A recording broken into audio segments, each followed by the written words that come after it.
Thanks for tuning in. Really big day for the channel, and definitely been looking forward to this for a long time. We got the MASQ co-founder and project lead KauriHero here. MASQ, it's kind of like my home project. It's the project that I put the most focus in, and I really love the MASQ community, and we'll talk about that more as the stream goes on. But Kauri, he's really one of the good guys in the space. I got to know him some throughout the bear market following MASQ. Not really much going on. These guys they'll talk back to you and stuff like that. So I got to know him pretty well over the bear market, and he agreed to do the stream. I'm going to talk about the project and everything. The giveaways, they're going to be done. My admin, he's going to handle all that in the comments. So he will let people know about that. So hey, Kauri, how's it going? It's going good, going good. I appreciate you inviting me up onto your stream, and just getting better from a little batch of the COVID. So I'm doing good. Hopefully my voice will stay strong for everything. Well, thanks a lot for the opportunity. And I'm telling you what, my DMs have been blowing up and overflowing all day long. There's so many people that want to see this. So, thanks a lot for taking the time to come up here. MASQ, it's an interesting project. It's a very interesting project, and we're definitely going to get into it. But tell us a little bit about yourself and your background and what led you to start MASQ. Yeah, thanks. I think a lot of us have interesting stories about our backgrounds with crypto, because anything more than, say, 3 years ago, you don't just wake up and say, I'm going to be into crypto, right? You sort of fall into it. And I was one of those people too. The tech really, really interested me over the years. So I started reading more about it, maybe around like a real interest, maybe around 2016. So compared to some people. Yeah. And what made you go with math? Like, what made you decide to start a privacy maybe project? A little later than some. And then hopefully, oh, did I get cut off there? Yeah, you got cut off a little bit. We can hear you now. Sorry about that. Are you good? Yeah, cool. And then got into the crypto rabbit hole, basically. Ended up floating around a lot of projects that I really was interested in, started helping out in communities, getting involved and just meeting people. And then pretty much went through the first bear cycle I was in after the ICO boom. Decided to really get into the building side of it and play off some of my strengths. I mean, my background's not exactly crypto based, but heavy into tech. Managing teams. And so we decided to do that, back in 2019, founded MASQ off the back of some failed projects that really had some good vision, but poor execution. And we decided to do something that was really important. And we built that around MASQ. And 4 years later, we're still going. So I'm here. Met a lot of good people along the way, like yourself, Ron. You're one of the good guys. I appreciate that, Kauri. Really good to be here, man. So yeah, that's a little background about myself. But yeah, I live down here in New Zealand with a family, couple kids. Got a lot of gray hairs after building this past bear market. So hopefully it'll grow back next year. Well, you're lucky, man. I hear New Zealand's a beautiful place. I'd love to go there sometime. Anytime, man. Come down. So I think most people watching the stream, they know what MASQ is. Maybe if somebody's tuning in on Twitter, just came across the stream or whatever. MASQ is a privacy project, and they have a browser that you can download right now. And in the description, there is everything you would ever need for MASQ. Every link, Telegram, Twitter, Kauri, the MASQ price discussion, Telegram, where to buy MASQ at. Literally every thing you can think of for MASQ is in the description, but also where to download the browser. So you can literally download this browser right now. And this was something I want to ask you about, Kauri, because I see this in comments a lot, that MASQ is more secure than Tor or a VPN. Is that true? Yeah, we get that question a lot. It is a legit question because, in terms of making a product, you want to have users quickly find out, okay, why should they use MASQ? Why should I download the browser? Why should I try it out? Why should I convert incorporate MASQ as a browser into my daily use, daily softwares and stuff. So, but it's not an easy yes or no. Like I reckon we are in many ways, but it just depends on the landscape you're looking at. Security and privacy is like a landscape in many ways, right? You can protect yourself in layers, but you can't always protect what the user does.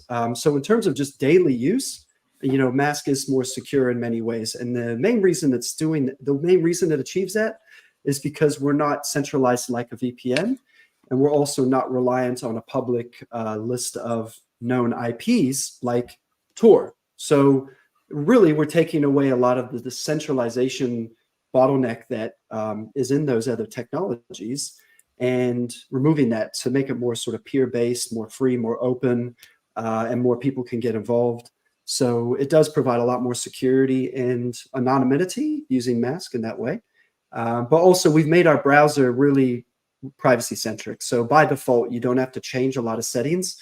If you're going to use MASQ, I mean, I've heard, this is just user feedback. I love Brave. They were an OG in the space too.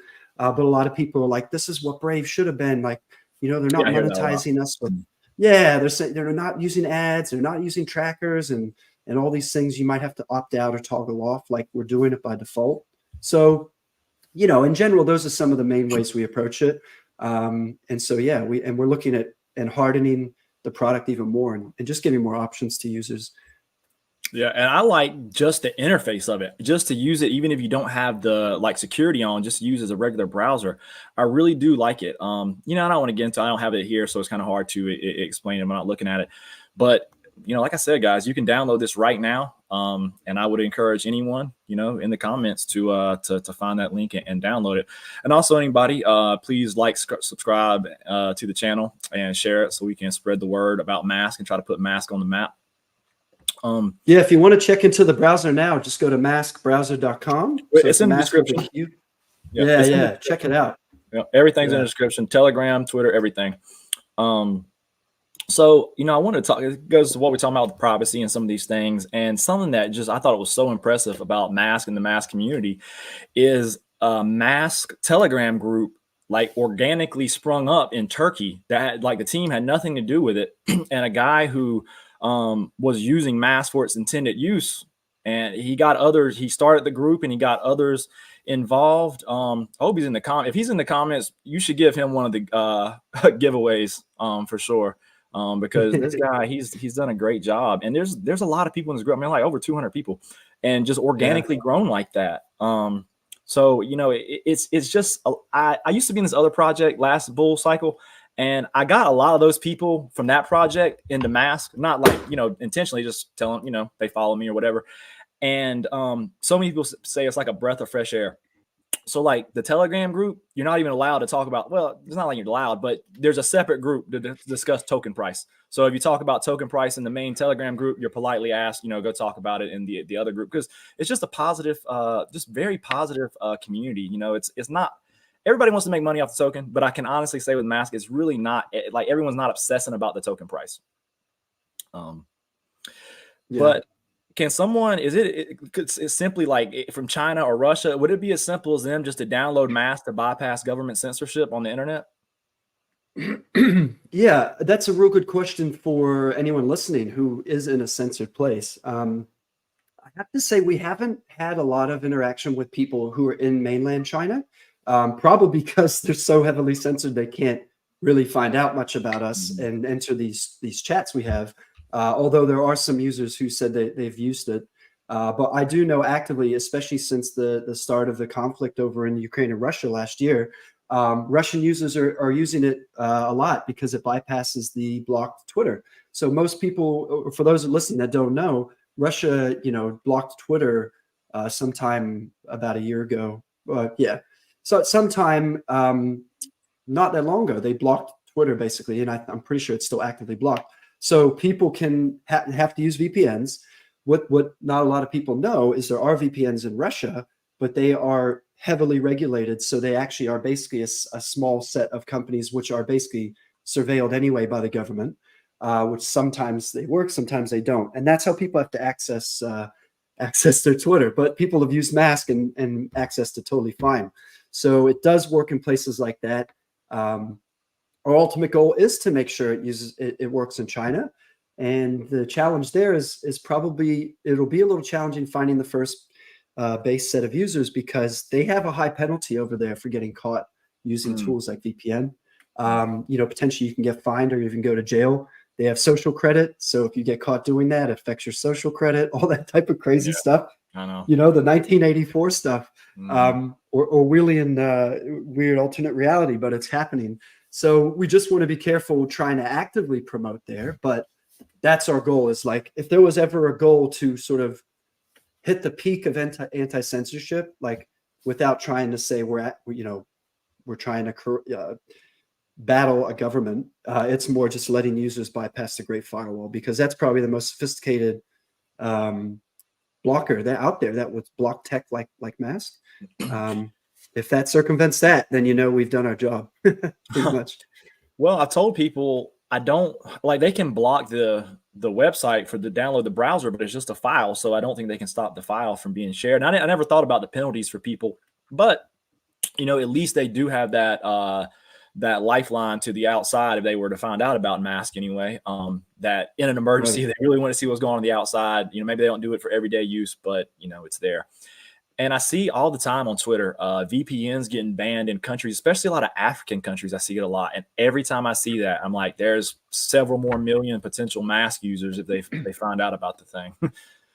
Oh yeah, and I like how you mentioned Turkey. Like, shout out to Crypto Han. He's one of the guys who really just kind of bootstrap that community organically, like you say. And they're a country that deals a lot with censorship. Like, whenever there's a public protest and stuff, often the government will shut down all the Wi-Fi in the area, shut down the internet in that like city region block, and block out access to social media, so people can't post about the protest or live stream stuff like that. It happens all the time, but you don't hear about it. Why? Because it's censored. So Right. like, it's crazy. So all those countries, like, I do really have some stuff in the wings where when we're ready and the product is very, very, very hardened to a certain high standard that we're looking to do, we would like to have ambassadors in areas that need us really help users find out. And like you say with the file, like, one area is we're going to host all of our software downloads on IPFS. So anyone who can access IPFS, which is pretty much anyone, anywhere, can download it. Because if you block to the domain maskbrowser.com, that's not going to be a problem, because if you go to IPFS file sharing, which is global, you can download the file from there. So Yeah. we have a lot of stuff like that we're going to do. Yeah. That was kind of my thinking as well. Like, you can't stop the file from really being shared too much. It just was really Right. impressive to me about the group in Turkey that came up in Turkey, because I can't read the Turkish, but I do translate some of the stuff when I was in there talking to them a few times. And it doesn't seem to be like they're not talking about the price of the token or anything like that. Like, the group came together because of the intended use for MASQ, which is just really impressive. Because, and I posted this on Twitter yesterday, so much crypto has no use case. And MASQ has a use case right now. Like, you can use it right this second. But moving on, how does the speed of MASQ compare to a VPN or a Tor? Good. Yeah, very good question, because it is common from users too. Because again, we want users to know like what to be aware of when they want to try out our software, right? And we want to have that expectation be fair for people who might have used VPNs before, which are typically fairly good speeds, because you're connecting to a high bandwidth virtual server that's hosted somewhere in the cloud. Probably AWS or one of the big cloud computing places. And then Tor, which is relatively slow. And I do see a lot of people say like, oh man, Tor is so slow to use. I could barely, you can't download files, you can't stream. It's like you're back in the old dial-up days, right? And the real reason that happens is because it's hopping a lot. Your traffic's going, I think in a Tor circuit, which is what they call a route, you're interacting with 6 different nodes at any given time. Some of them are directory nodes where they're telling your client, your Tor software, which route to go through and which nodes to hop. So MASQ sits somewhere in the middle. So we're probably slower than a VPN in most cases. Not horribly slower, depends on where you are, but faster than Tor. And that's just the way that the routing and the network's designed. So we sort of fit right in the middle. I think where we stand out is that people will notice that their location changes. So you're actually harder to track and observe, because your traffic isn't just going to one server all the time. If anyone was watching, say your ISP, you might be in USA with what looks like going to USA in one go into one website, then you might go to open new tab, hop to another website, you might end up somewhere else. And it's going to try and find the traffic for you wherever it can. So we're trying, we're kind of in the middle there. And what can affect that is just where you live, maybe the node peers that are closest to you, what countries they're in. And yeah, stuff like that. But as the network grows, we're going to be seeing a lot better speeds and performance. What I kind of gather from people in Telegram groups and chats is people in more developed countries, it seems to work well. They don't have any issues. And people in maybe lesser developed countries, they say, they have some issues. But as more people, the key is the more people on the network, the better everything is, correct? Yeah, basically, if you think of a spider web, right? When a spider web the spider first builds the spider web, it's going to have like the outside circle, which is really far apart. So from any point on those outside, edges where it's attached to a branch or whatever, there's a lot of distance in between. But once the web's done, you've got all these points all interconnected. It's like a mesh, like a really, really thickly covered mesh. So the more nodes you have in the mesh, the more users like you guys listening, the more closer your routes are going to be, the more options there are for routes, the more faster it's going to go. It's just basically the strength will be in the numbers. So the more stronger the mesh, the more robust our network is, the more countries that are covered with users, the faster and more powerful it's going to be. Yeah, well, you guys here. So the more people download it and use it, the stronger it'll be, and the better everything will go. And people that use the network will be a lot better. So it's important to link that real quick. Sorry to interrupt you, but with the utility token, there's a lot of people that come in and say, well, what's the point of the token? So number one, the point of the token is the fuel of the network. It's the utility. It's what peers will power each other with peers for sharing their speed and using the network, right? So you can imagine the correlation between a larger number of users. That means more people have to get the token, more people have to use the token, and more tokens moving around in the network. It doesn't take a genius to understand what that'll do, if you're looking at a market perspective, but also the adoption rate. Now, again, it's like, if you look at Bitcoin, 21 million tokens, that's all there ever are.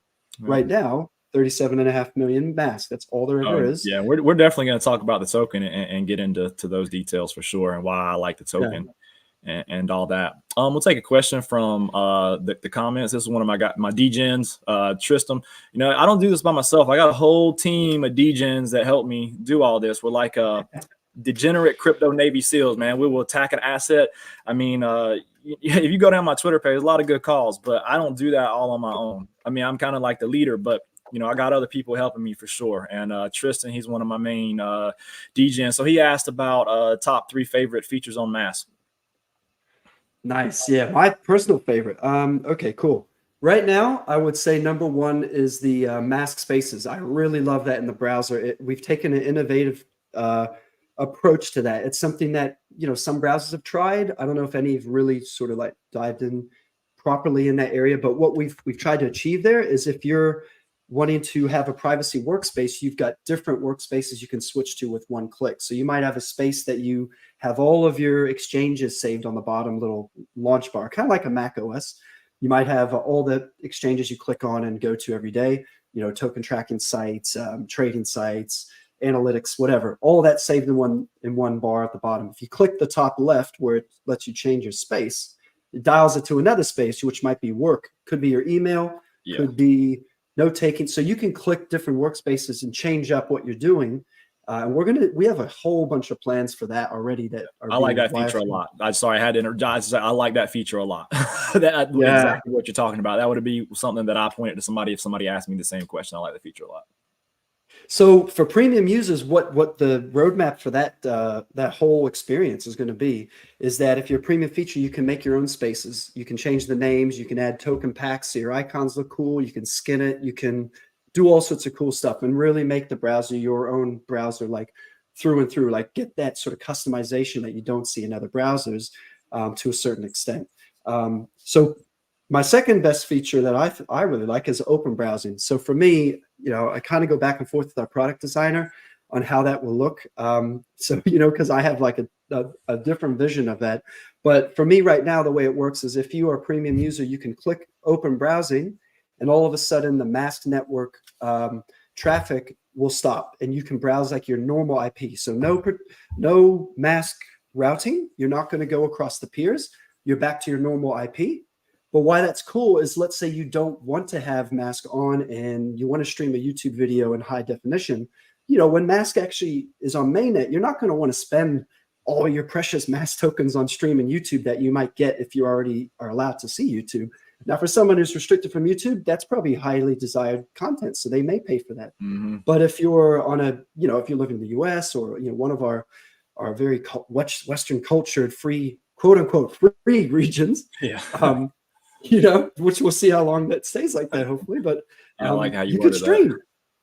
Yeah, and you can stream, and you cannot pay because you've got open browsing on. So it's your normal connection, and you can just browse, you know, freely and not, you know, not pay. But the cool thing is, in terms of how I'd like it designed, is that if I toggle that on, in the background, my MASQ node is still running. So if I'm serving, I can browse, you know, normal, but my serving's still active in the background, and I'm still earning from peers. Even though I'm not browsing on the network, it still runs in the background. So that's, to me, is like, it's like a double use case. I could use the browser and serve, but save my MASQ for the private activities I want to do. And then linking that back to MASQ Spaces, where I see that like being the ultimate combination, is I could just, like, if I'm premium, I could make a space called like private, and then I click to that, and I know that everything on there is stuff I want MASQ on. For browsing, and I'll just turn off the open browsing toggle. Back on the network now, I'm browsing over my peers, get the privacy, get the VPN, you know, secure tunnel across MASQ network, and no one can really observe what I'm doing. So yeah, those are the first two. And then the third, which is not, well, can I say a feature that's not live yet? Sure. It's going to be live real soon. Everybody wants to hear the alpha now. Come on, don't hold nothing back. Yeah, hopefully this is working on most of your guys' versions. Remember, it is beta, so we do break things. But as great builders in the space say, ship fast, break things. So we're working on the first thing, which is ship faster. And let's say we don't need help breaking things. Sometimes we just break things, which is not a bad thing. On the top right of your browser, if you guys are testing, you'll see a little arrow that has a number next to it. Usually it's 3 because you're going across 3 hops. If you click on that, it opens up a pop-up that shows you a slider where you can change the number of hops. So that's a feature in our core software, and that's going to allow users to not only have to stick to the default MASQ privacy, which requires your traffic to hop over 3 neighbors, 3 peers, 3 countries potentially. You can dial it back. Let's say I want a little bit better speed for some stuff I'm browsing. I can move it to 2 hops. Which means, 1, I spend a little less MASQ because I'm only going on 2 neighbors, but I gain some speed because I'm not sending my traffic across to a 3rd place, a 3rd country, 3rd user, whatever. And if I want more security, I can up it to 5, 6 hops. So those are my top 3 features: MASQ Spaces, open browsing, and node hop, which is going to come very soon. That's like the power trio for me, really. Yeah, and those are some good ones. Somebody asked about, well, so something I wanted to ask you to follow on that. Say the version updates. Do they have to download the new file to update? Oh, yeah. You do, right? Thanks for asking. No, you don't actually. We took quite a bit of time. We took quite a bit of time building in what we call over-the-air updates.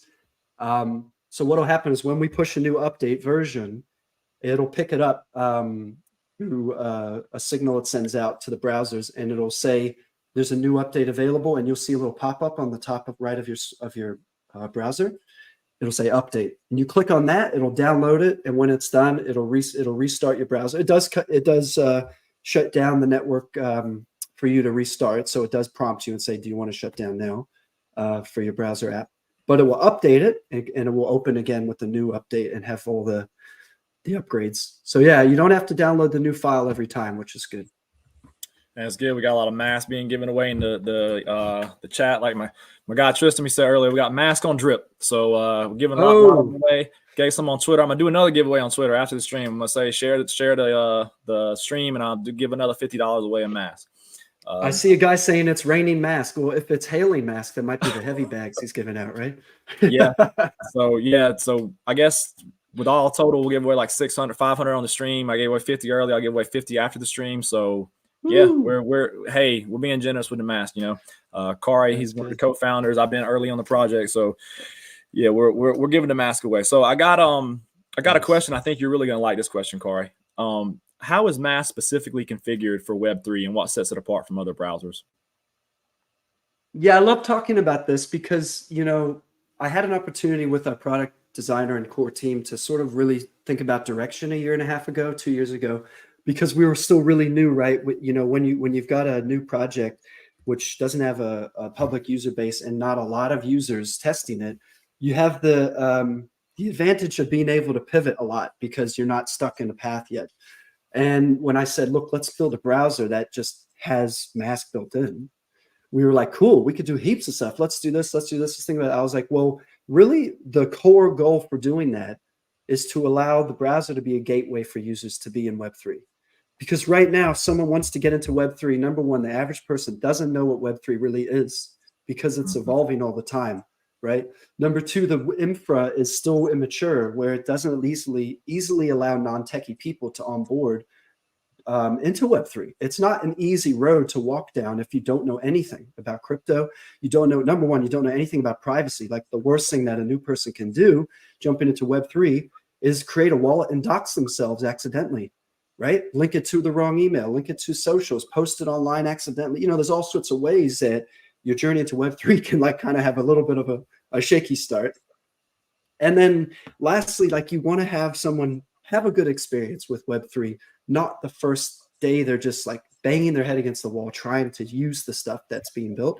Like all those three things are friction points, which are not really, they're being solved, but they're being solved in a very slow way. And you probably see this, Ron, there's lots of devs building super awesome, cool stuff for other devs. Not devs building for users, man. Like we need the average Joe to see this stuff and be like, that's the coolest thing I've ever seen. I'm going to tell my brother, mom, dad, let's all get grandma in here, right? Yep. But that's what we tried to build. So this browser is the gateway for, yes, it's about privacy, but if someone can just hop on the browser and 1 minute later they're browsing on a decentralized network, like we kind of won. We've onboarded someone into Web3 and they don't even know. They aren't opening the Lambo to look at how the engine's cranking. They're just driving the Lambo as fast as they can. Like that's what we want. So that's why we built the browser the way it is. And MASQ is incorporating tech underneath what you see. Like, and we don't promote it so much yet. We want to wait till we have maybe a little more diversity in our user base. But, we've got stuff like ENS natively resolving in the browser. If you haven't tried this yet, go ahead. Type in mask.eth in the URL bar. It's going to take you to our ENS domain. Type in vitalik.eth in the URL bar. It's going to take you to his IPFS hosted website that's linked to his ENS domain. All browsers have to get an extension for it, Yeah. That's as Web3 ready as you can really be out the box, in my opinion. Yeah. And we've got so much more. Like every week now, I'm talking with partners who are like, we want to be part of your browser, like tell us where to go. And now I'm able to be selective in a good way to say what's going to add the most value the earliest for users. Like if it's something super cool and super techy, like average, the average Joe people, which, there's plenty of us who are just not wanting the technical stuff. What's going to be the coolest for them? So like one thing that we haven't even fully done the deep integration yet is wallet-to-wallet chat. And we've got that previewed in the launcher bar now as a tool. You can click on it, connect with a wallet, and chat with anyone else who you know the wallet address for or ENS for. You can chat to them completely encrypted, private, and just wallet-to-wallet. That is a real Web3 feature. I've never heard of that before, but that's as Web3 as it gets right there. Because that, when I try to explain Web3 to people, like in simple terms, I kind of say like, using your email and logging in, that's kind of like Web1, and then logging in with like Apple or Google's Web2, and then logging in with your wallet is Web3. Is kind of how I explain it to people sometimes. And what you're saying about other devs, building for other devs, I assess a lot of crypto projects, and it's always a little bit of red flag to me when you go to the website and it's just a bunch of technical, it sounds so good, but you can't even really figure out what they're doing. It's always a little bit of red flag to me. That's one thing I like about MASQ. And you mentioned partners. Do you mind real quick, and I know you don't have all night, Kauri, I don't want this to run all night, but do you mind touching on some of the partners real quick that MASQ is partnered with? Yeah, we're doing great on time, man. Don't worry. Because I definitely want to, if we can get a bunch of people's questions too, which I like how you're sprinkling them in as we go. You got a lot of activity on the chat comments too, man. So yeah, shout out to all your fans. Rick James right here. I tell you what, Rick James. If you guys don't follow Rick on Twitter, then he's somebody. You know, me and him seen each other around in the space a long time. He's somebody who knows the drill out there. He's a good follow on Twitter. So I'm glad. Thanks for tuning in, Rick. Nice. I'm gonna follow him just because of the name, man. I'm Rick James. Yeah. Rick's probably not his real name, but I normally just say Rick. Yeah, man. Nah, if anyone lived through the Chappelle era, man, that was my favorite bit with Rick James in there. That's the best. I like the haters ball. I think the haters ball is my favorite. Oh man, so many good laughs. And I really hope someone sort of like makes a really good comedy one day about crypto and all the crap that we've lived through recently, because it almost is a comedy show sometimes, man. Like you see the stuff going on, you're like, bro, is this real life? Like, is this really happening? Yeah, there'll definitely be a movie about the SBF saga. Oh man, sure. That definitely is coming down the pipe. So much crazy stuff, but yeah, what were you asking me on? The partners, right? Yeah. Okay, so current partners, we have a list. Like I'm starting to forget all the ones that we've kind of partnered with under the which is active and which is public and what's not public. So we got Firebase. That's our D-Storage partner right now. Now we are going to give them a lot of love in coming weeks and months, because they built a really cool platform. So right from one click in the app, you can go into their browser portal. You can set up an account for free. You get I think it might be 5 gigabytes free space of decentralized storage. And you can basically store stuff in the IPFS layer. You don't have to do any configuration. You don't have to do any special stuff. And because we always looked at the browser like, hey, how do we make it Web3? Like what we were saying before, you got to give people a way to store things Web3, right? If you don't want to store things locally, you got to store it somewhere safe, encrypted, but accessible in a decentralized way anywhere in the world. That's Firebase right now. They're a hybrid model. I think they are going to offer crypto payments soon for paying for subscription, but they have paid plans. And it's super cool. Anyway, that's one main partner we've got. Second one is Akash. We partnered with them not long ago because they're decentralized cloud computing. So we know there's going to be a real big desire for users to run MASQ nodes in the cloud to support the network, share the bandwidth, but also earn MASQ.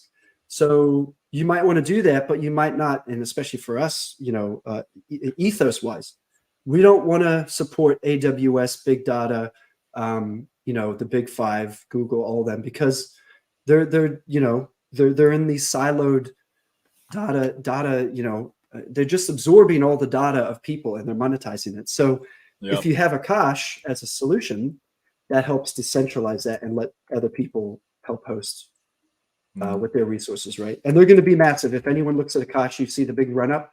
A big reason is because they're offering cloud mining for GPU for AI, and why train AI models with OpenAI where you can do your own and hire, at a really cheap price, someone who just has really high powered GPUs that they own. They rent out the space.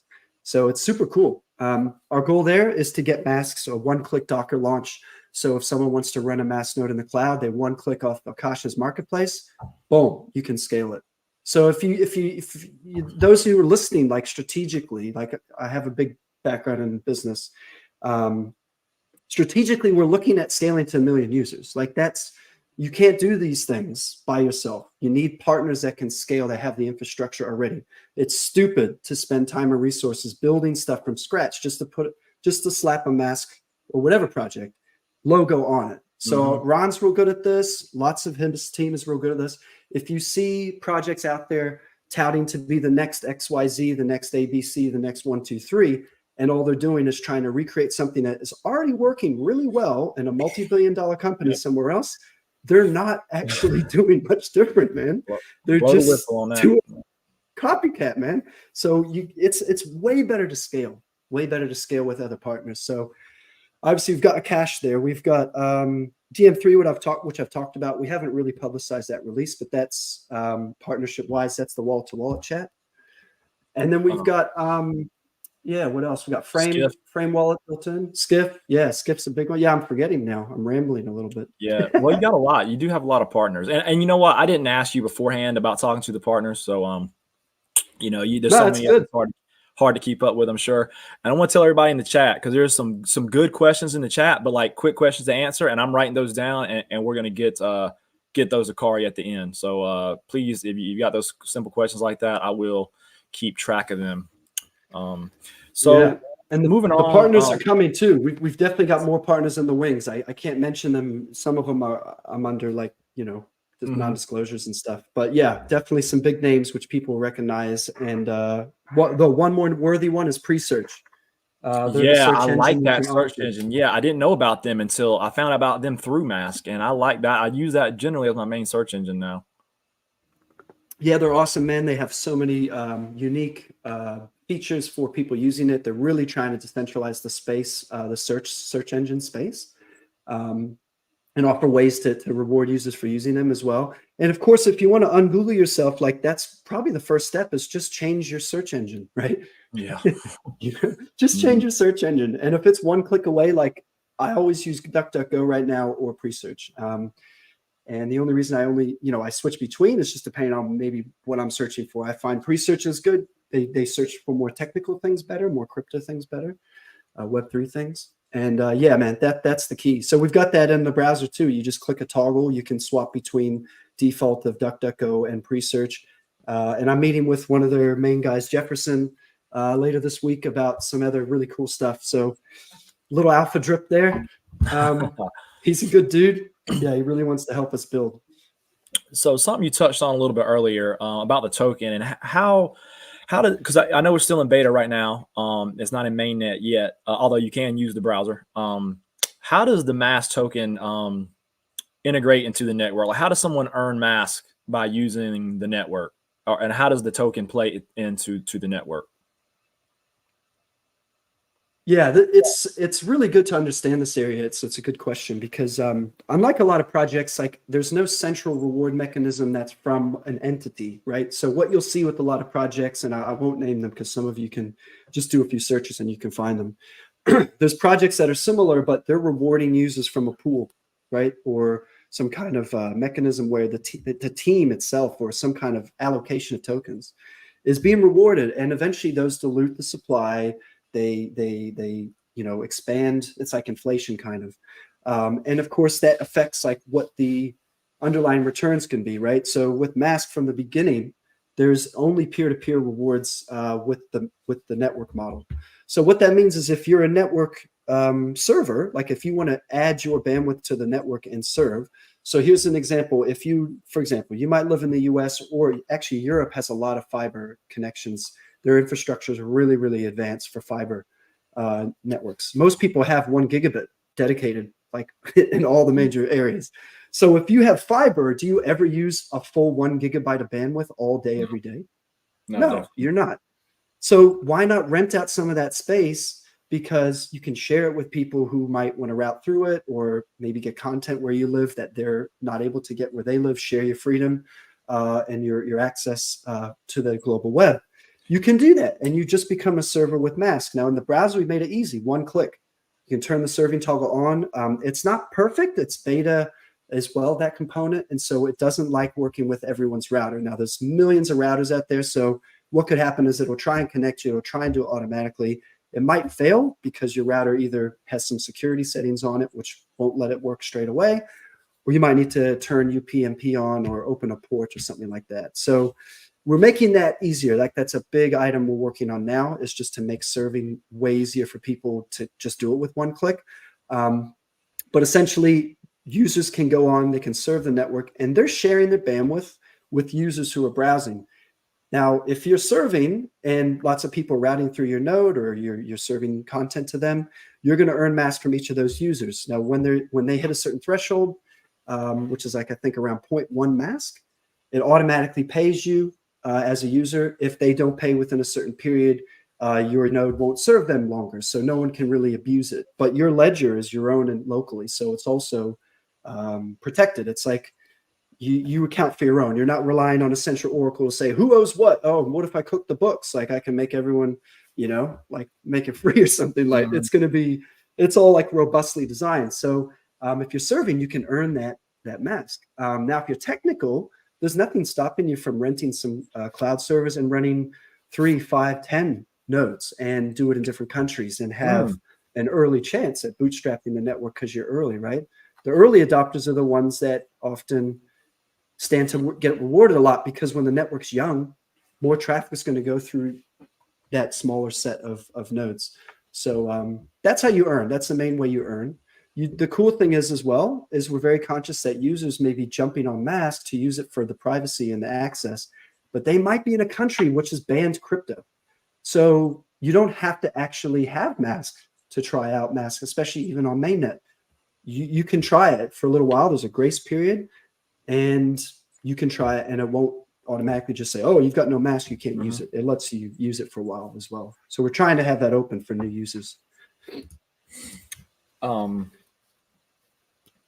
So one, the question that I've been asked a few times, and I know the answer, but I don't know how to explain it. People say, let's ask me like, so if I,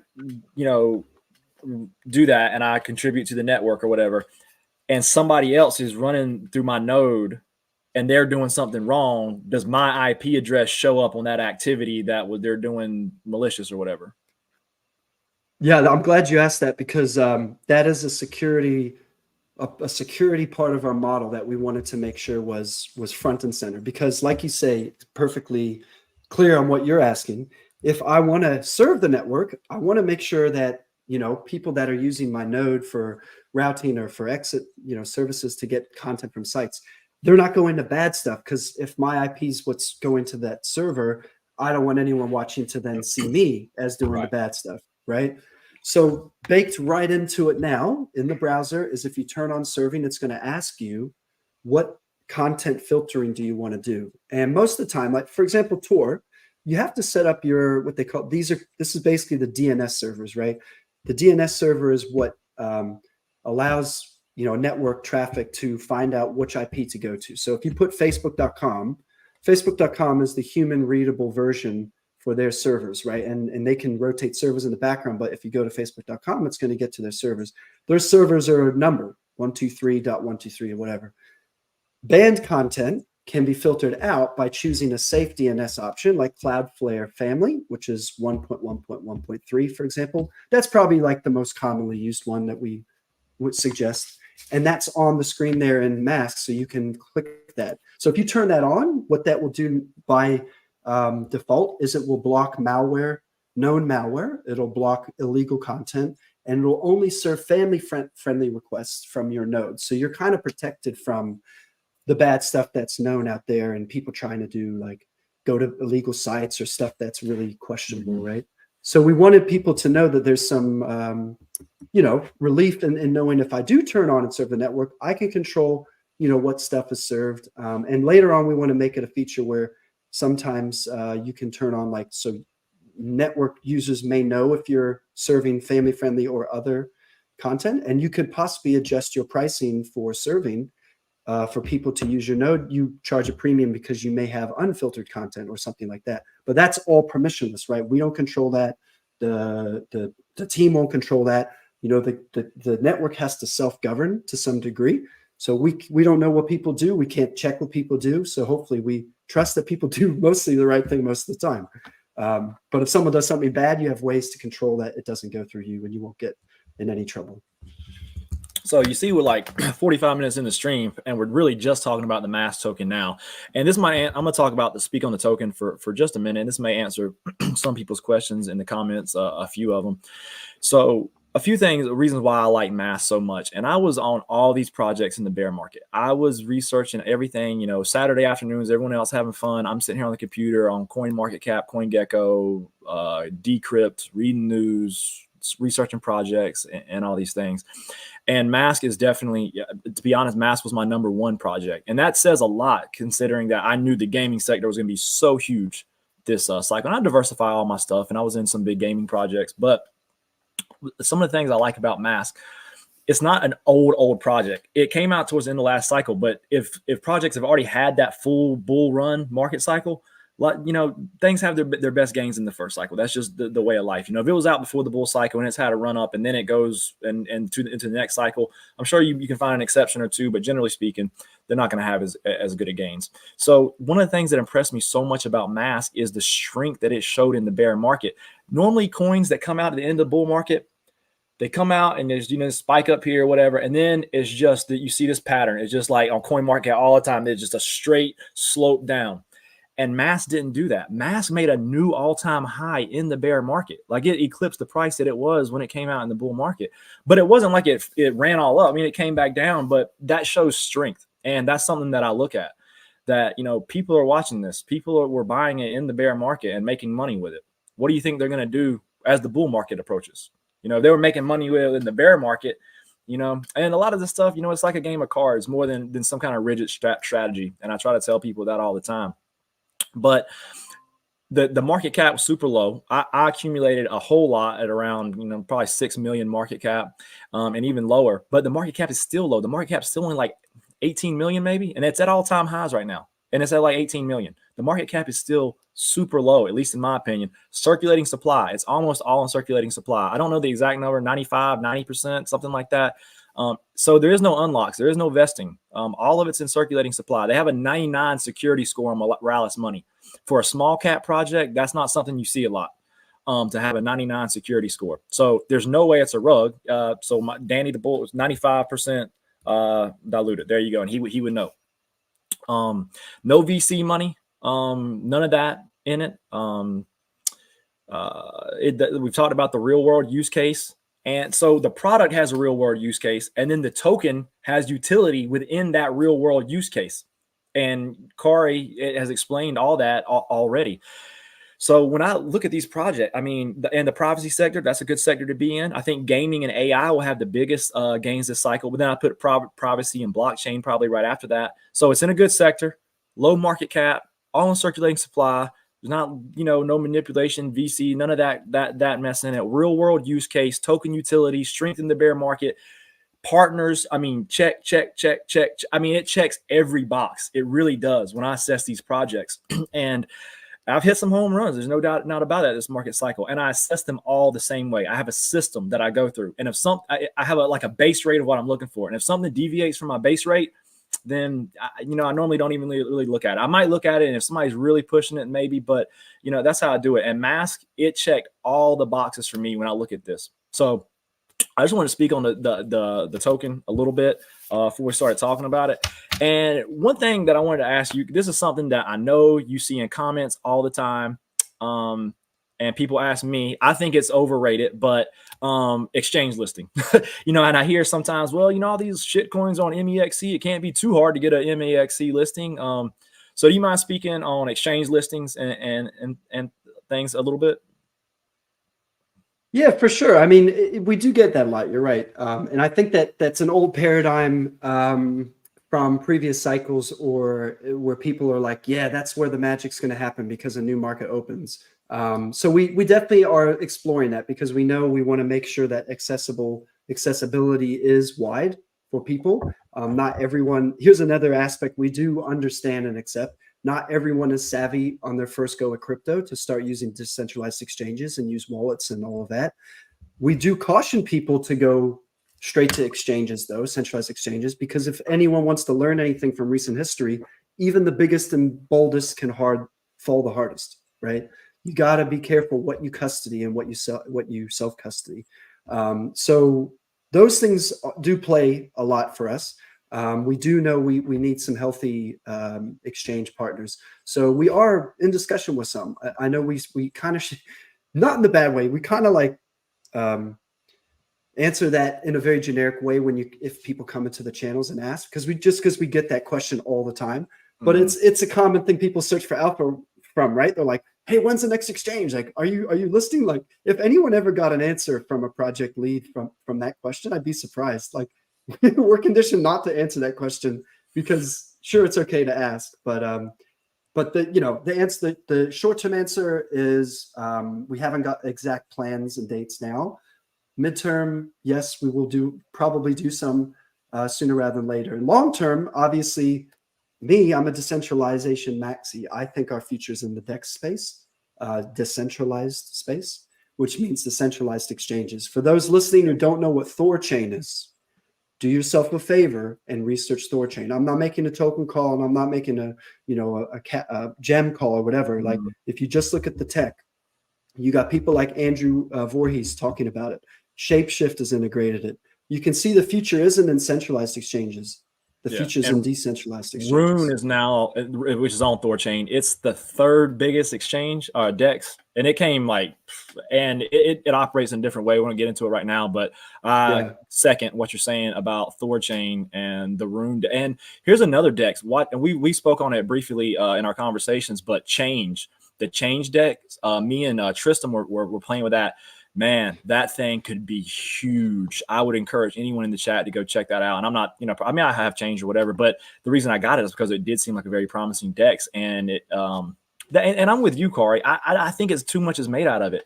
I think that crypto should be the other way around. Like the standard should be that it's on DEX. It's not a centralized exchange, and that should kind of come secondary. And I think people get used to central exchange features, like setting the orders and whatever. Well, deviate from Uniswap and QuickSwap a little bit. Well, you can do some of this stuff on QuickSwap, but these DEXs, they're a lot more advanced than they used to be. They have plenty of them that you can set orders and use leverage and all kinds of things. So I think too much is made out of it personally, but I do understand that newer users, they feel uncomfortable using DEXs and all those kinds of things. Yeah, I do want to say we have a goal to be on more, legitimate exchanges in the space, because I do also accept it's true. You want your brand awareness to be associated with better quality exchanges, and I will say the one that we're on, it's not high up there in the top tiers. So we'd like to improve that perspective too. Like when someone looks at let's say they've just heard about us and they go onto CoinMarketCap, they're going to want to see some pretty good exchange names on there, at least one. Like you say, maybe MASQ or KuCoin or all those ones that are very reputable, high user base, high volumes. Having one in there makes us look good in terms of accessibility, right? For sure. So yeah, we do have change. You do have plans for that. But Change is another one that we've had chats with their team before. They really want to try and incorporate us, and we're going to explore that a little bit, actually. Yeah, because they've got a mobile app too, don't they? Yeah. Nice. Yeah, they sure do. So is anything you want to touch on for plans for the future or anything like that? Yeah, I mean, we're just getting started. We're just getting heated up. This is not a coincidence with, I guess, the market's looking at us fondly at the moment, but I don't look at the charts very often. What I look at is on-chain metrics, so DEX, right? How many wallets are we increasing by? Like how many convicted in terms of high conviction people are now holding MASQ and becoming a user. To me, that's a stat that every project lead should look at, right? So we've just topped, I think, 6,000 wallets, which is pretty good. But I want to remind everybody who has maybe been part of the journey for a little while, everything you're seeing right now, and this is the truth, okay, because I don't like to talk shit. We've done all this from scratch. There's not an ounce of paid marketing that's fueling what you guys see right now. I'm not paying anyone for marketing besides our core team doing organic content. So imagine what happens when we do our outreach, strategy, which we have planned for a long time, and onboard these partners, which we have planned for a long time, and get on a central exchange. Because some people, they look at that as a positive. Yeah. They're like, it's doing well, since these lows recently, and it's not even on a central exchange. So some people I trade with, they actually look at it as a positive. Yeah, man. And everyone who looks at central exchange, you got to also keep in mind that there's a lot of market making volume on that. So that's not real volume some of the time. Like you really need to look at on-chain stuff because on-chain doesn't lie. Matter of fact, simple lesson. Russ, the founder of Medicaid, and I don't want to speak, I don't know what happened, but MK delisted themselves from MEXC. I don't know what happened there, but I've heard other projects talk or just kind of allude to that bots and manipulation on exchanges. They don't want that on certain exchanges because they feel it manipulates the price of their token. I don't know that for a fact. I don't know what's going on or what happened with Medicaid and MEXC. But there is the point is there can be some downsides to exchanges too. Yeah, the biggest reason we haven't gone crazy with lots of exchange listings is honestly just the holistic funding decision to just fund development, right? Like if I'm trying to look at our core team and budgets and things, and I see lots of people asking for an exchange, and then I bend my knee to those requests in the community, which is, you know, short-sighted sometimes. We're talking 50 to 100, if not 150K for a decent exchange. Now that's money out of the devs' mouths. How do I hire another dev if I'm dropping that into an exchange, which I hope will give us some magical appreciation and then new users. But really, the new users you won't know, right? How do you know? They're all in a centralized wallet, bro. I don't know how many users are being gained by that. That's why I stick to on-chain, because on-chain is where the actual activity of the network lives. So you got to look at wallets. You know, you got to look at how many wallets do we have. But someone just said it, I think it was your man, Rick James. Sexes are only necessary for onboarding and cashing out, which he has a very good point. It's necessary for certain things. But if you're a MASQ maxi and put 4 years into a project as well, like I'm never cashing out, bro. People are like, when are you cashing out Bitcoin and stuff? I'm like, bro, I cashed out a fiat. I'm not going back. Like I cashed out already, bro. I cashed out into crypto. Yeah, that's the future, you know. And those of you who are really good loyal followers of Ron, like you got to watch that. He's got a system, right? This guy knows his stuff. There's no coincidence we linked up. You know, I believe a lot in karma and crossing paths with good people at the right time. And you know, everyone is a genius in the bull market. Trust me.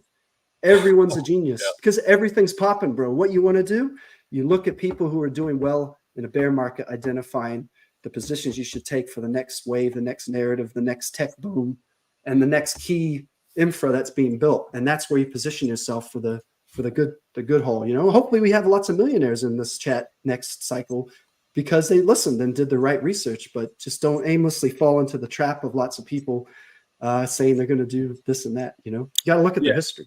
It's funny you touched on that, and I appreciate the kind words, Kauri. I really do. And you know, I've talked to Kauri for a while, and I do honestly consider him a friend. I mean, not like my best friend. I talk to him all the time, or anything like that. But he's a casual Twitter friend. You know, he's not just the MASQ founder or something like that. He's somebody that I've had conversations with, and things like that. Which, you know, talking about that, it made me lose my train of thought. What were we just talking about? How you're one of the real guys, man. Everyone is a genius in the bull market. The token, yeah. So I had this conversation with someone just today. I said, you know, as the market goes up, some older projects or whatever, everything will kind of go up with the market. But if you pay attention, you know, I'm calling things that are printing the big green candles, not just having little 20% pumps or whatever. And that's not an accident, you know, the way they're going about things. So anybody listening, if you don't mind, subscribe to the channel, like the stream, try to get the word out for MASQ a little bit more. But I really do appreciate the kind words, Kauri. And like we said at the beginning, you're definitely one of the good guys in the space. I mean, no one could look at MASQ and think anything malicious or rug like you're talking about. There's so much, all the focus is on the actual product. It's not on the marketing. It's not on the hype. There's no hype in MASQ. There's no hype. And that is such a rarity in crypto. And I think that's why so many people that I've you know, steered towards the project, they like it so much, you know. And I encourage anybody in the description, check out the Telegram group. You know, there's no toxicity there, like you see in so many other projects. Like I said, no one's obsessing about the price of the token or anything like that. But I want to touch on some of these questions in the comments because there were some good ones. Mobile version, any plans for that? Yeah, it's on our long-term roadmap.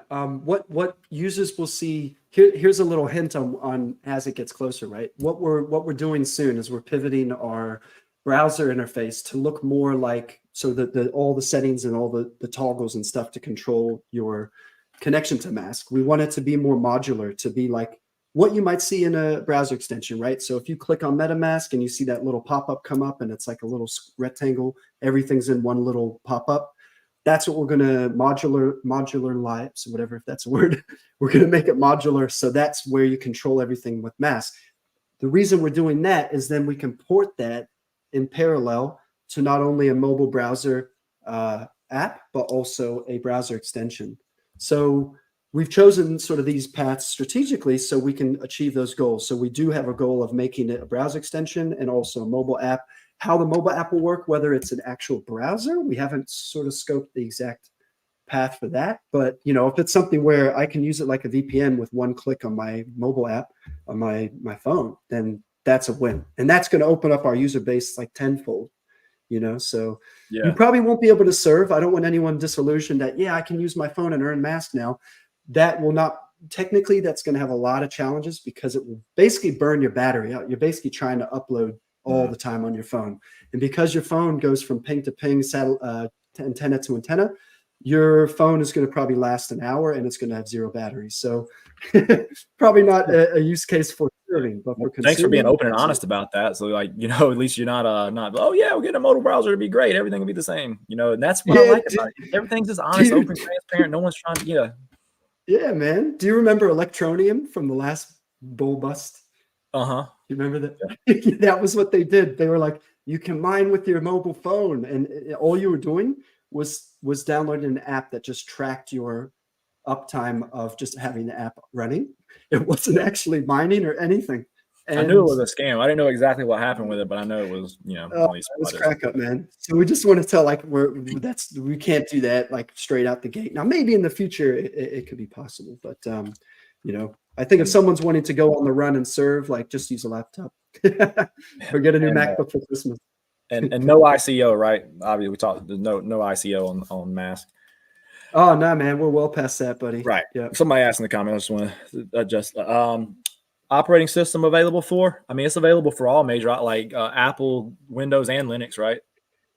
Yeah. So people, goal of mine, personal goals sometimes. We don't have all the resources for everything I want, which is the challenge as your project lead, right? You've got a massive wish list. You've got a massive feature scope, a horizon of all different sub projects and whatnot. But one I would really like is to get like a DIY enthusiast think tank going and have people be able to make MASQ work on different stuff. So the core software is built in Rust. So for those who are technical, what that means, it's a low-level programming language that can almost compile to anything, right? A Raspberry Pi, an Arduino single board computer, a WOpenRT compatible router. How would you like to have a router that routes all your home traffic through MASQ? Well, you can do it right now, but you have to be technical. So we want to make guides for that. But right now, the browser will run on the main three. So MASQ will run on Windows, run on Mac OS, and it will run on Linux, most flavors of Linux. If there's some custom stuff out there, it's a little, you can wrangle it a little bit.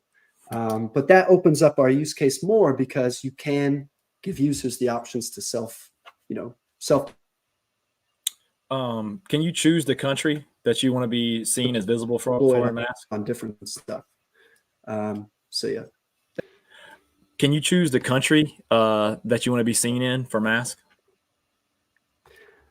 Yes, we do get that question a lot. Sorry, the answer to that is right now we can't choose the country. We have what's called country jump mode, but on our core software roadmap is the option to choose the country. Now, the way I explain this is that you have to be careful how you design that, because if all the nodes around you know what country you're in, you've kind of lost some of your privacy, right?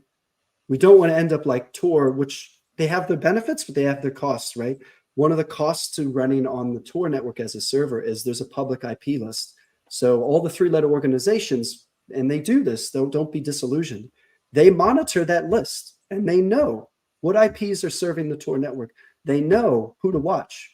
Not that they're going to go after them and hunt them down. Maybe some jurisdictions but they know. Can't do anything. But they know, right? And it's wouldn't be a surprise if half those nodes are NSA run nodes, because it's just going to be the way it is.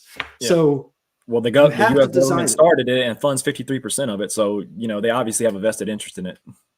The U.S. Navy scientists, designed and founded Tor, and it's been allowed to flourish. So you have to look at all that in perspective, right? And make your own view. But with MASQ, since it's permissionless and decentralized, when we design that feature, we need to have it in a way that preserves the user's privacy without letting all the users around them know, okay, this node's in the USA, this node. Now, if you're connected directly to someone, you're going to have that first hops IP.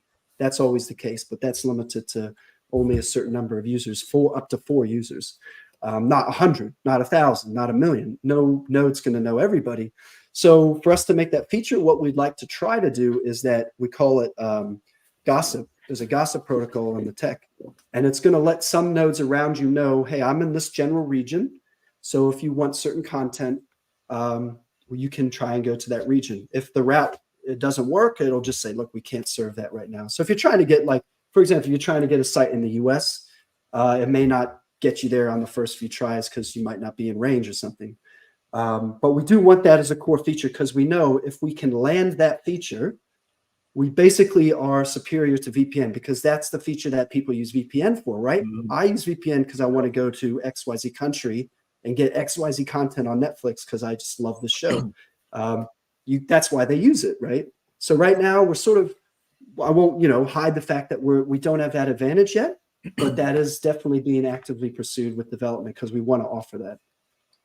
Yeah, and like if you're in crypto, especially say you're trying to use Binance or something, or well, that's KYC, but say one that's not KYC, and then you want to try to select your country. But a point on this is people have to use the network to have those options, and it's still in beta now. So keep those in mind, and I think that we'll see that in the future.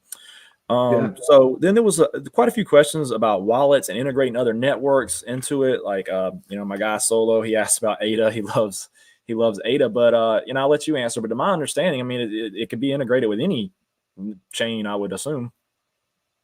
Yeah, I saw, but I was following some of the comments. I saw someone, plug Sol a few times, Ada. Yeah, so, the tech itself in theory is chain agnostic. Like, we haven't tried to scale to non-EVM chains. And so for those who don't know what that means, Ethereum virtual machine chains are ones that mimic the way the Ethereum virtual machine works, the Ethereum, like the state of the blockchain. And so those are easy to scale to because we've already done that, right? Ethereum, we're live on Ethereum. If you want to use that network, in the future, if gas ever comes down, we're alive on Polygon. And technically we could scale and deploy on various chains and let those users choose. We, in theory, can also scale to stuff like Bitcoin, to stuff like ADA or Sol, or native chains. But it would just require more work. But the trade-off there, and so again, I'm giving long explanations, but those who are technical will appreciate that there's reasoning behind like doing things and not doing things.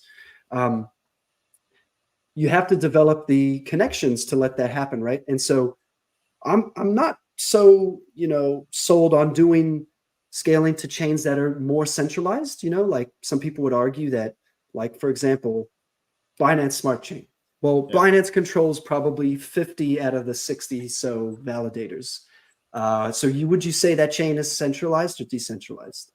I mean, if they said, "Oh, we're going to close down MASQ because the governments don't like it," they could easily censor all of our transactions.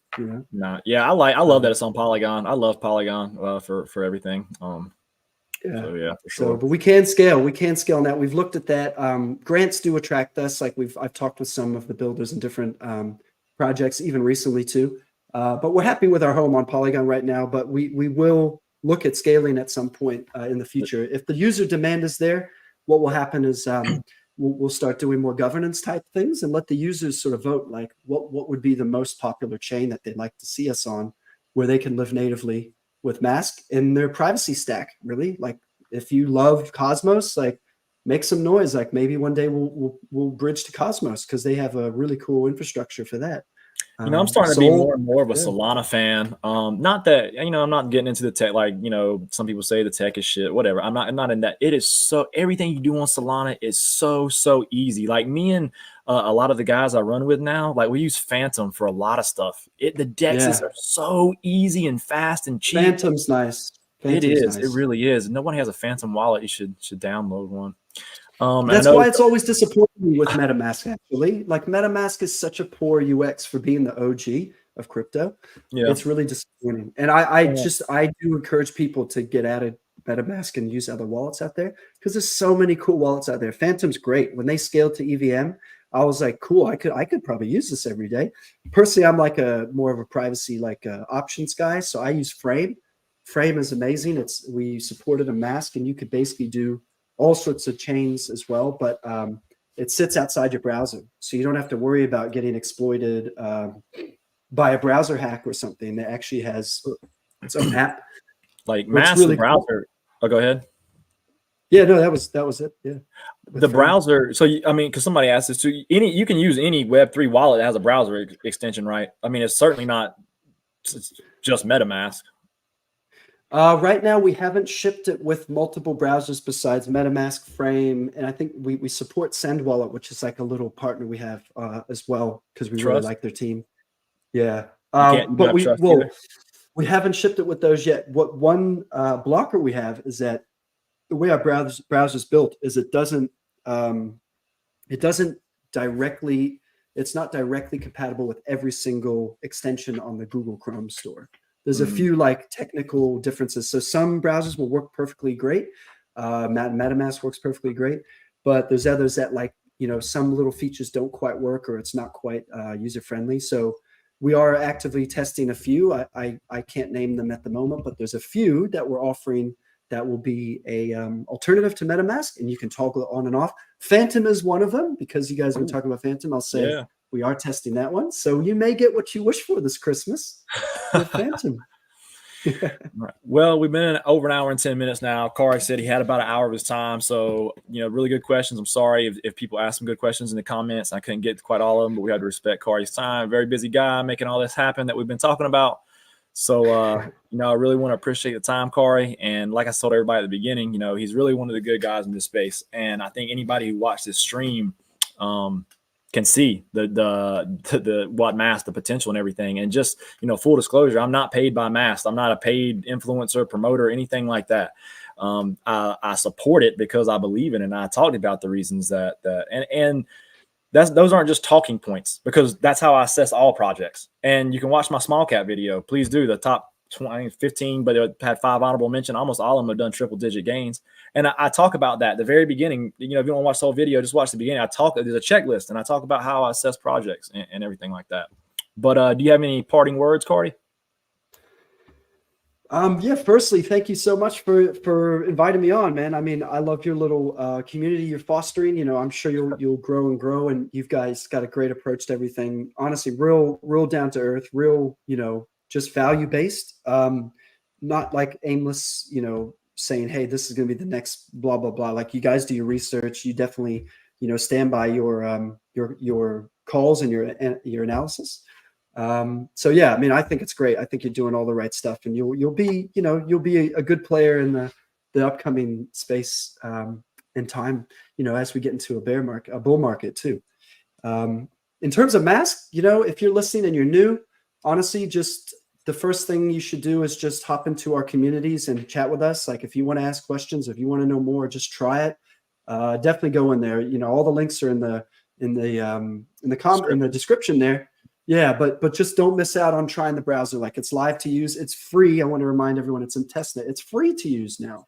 So if you just want to dip your toe in, just download MASQ from maskbrowser.com. Try it out. Give us your feedback. That's how we really strive to improve, is we just get user feedback and iterate, So if people like stuff, great. If you don't like certain things, like, just tell us, because we can't, tidy them up or improve it if we don't know. And then if you want some cool merch like Ron's wearing, I've got my hat on behind the camera, actually. Yeah, I forgot to post that. I'll update the description with that the link that where you can order MASQ swag. Yeah, there's no hard. I don't think there's any margin there. We've just put it down to cost, just so people can get the cool stuff. But hats are cool, shirts are cool. Like, rep it around the holidays. Ask people like, hey, do you use MASQ? Like, maybe you guys can all recruit for us and get some new users. But yeah, we're really trying to build everything right. I'm doing more of these live streams just to like really let people know the greater vision and hear it from me, rather than just, trying to read stuff, because, people got to know what's going on. But those who are listening, these are the spaces where you extract the alpha, right? You extract the real things that are going on underneath the charts and the banter online. Yeah, I can tell you guys, generally you get the real alpha in the smaller channels. In the bigger channels is a little watered down at that point. But just man. But it's been great talking to you, man. And we covered a lot, actually. Like, mentioning different tech and like we covered a lot. There's a lot for anybody who goes to YouTube and search MASQ. There's a lot of info here. I mean, I really think we touched on all the major points. I'm sorry for some of the people we didn't get to a few questions, but I really think we covered about 90-95% of what most people's concerns or questions would be about MASQ. So yeah, 100%. And if we missed you out, just jump into our Discord, discord.gg/MASQ. Check it out. and ask us, man. We're happy to. I'll hang around a little bit and answer any more questions asked as well. All right. Well, we appreciate the time, Kauri. And we'll go ahead and end the stream. And like I said, appreciate the time and for all the answers and the good explanations. And hopefully this information will get out to everybody to learn more about the project. So thanks to everybody for tuning in. Anything last words, Kauri?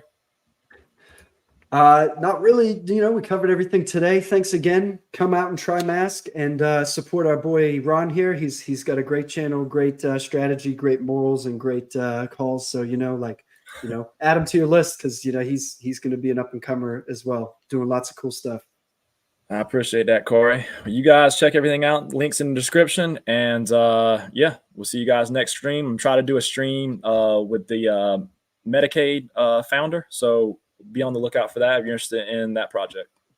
And thanks for everybody tuning in, and later. Thanks, mate. See ya.